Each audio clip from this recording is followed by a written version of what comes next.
baby ka ngegeti 10 ndiende kumba cuz mamzika svika hanta mangwana and yeah zvisikire kuti apa takapaka pagedhi kana kutopinda yeah antosta mangwana ndonobika danger so nenda kuona rina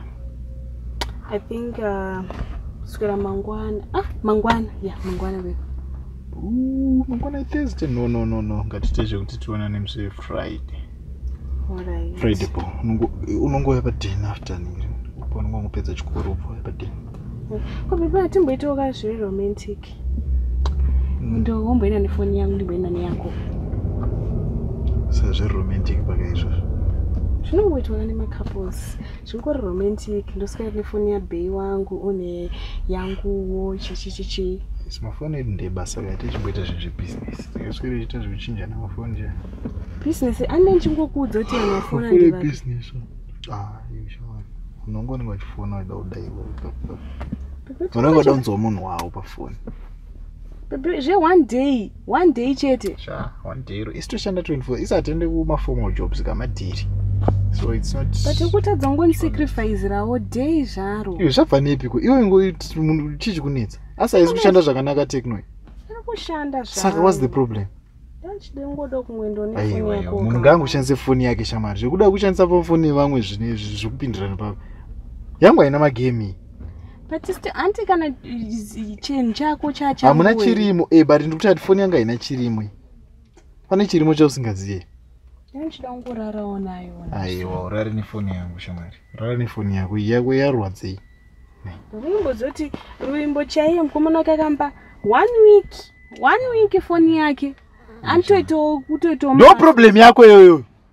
uda kukombeya chii chauri kukombeya relationship yedu naruimbo nanapfumbu yakafanana here haina kufanana handisitombokombeya chinini anotopiwa chimbudzi here napfumbu wacho akanyatsopiwa foni yake pawhatsapp iyoyo saka ndiwo ndo relationship yao uda kukombeya relationship yangu newe neananigrini handisikomboti tirikukombeya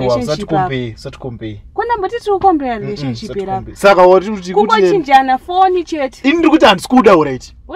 uya kuchiitora pakati peusiku tambochinjana tichinjanira neiyo rudei ndiri kungoendawo nefoni yako neiwe ndiri kudza ndeyebusiness one unoenda kane yangu nesalaini rakomo iyo shamari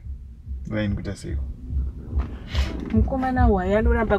kungochinjana foni foni chete foni yangu inozodzoka apa isisashande zvakanaka apa totanga kunetsana ina handiti zvekunetsana newe nesikatombodo zvekunetsana newe yangu cheyo iya inaka mutombo iwe momuzi wako achauya apa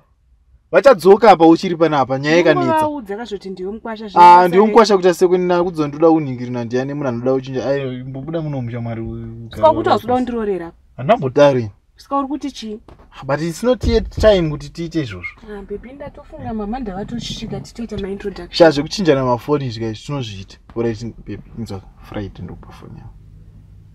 Friday but mama ndada kuti vaone futi no Friday ndokupa foni and Friday and fambe musha bye ndokutumira airtime very bossy that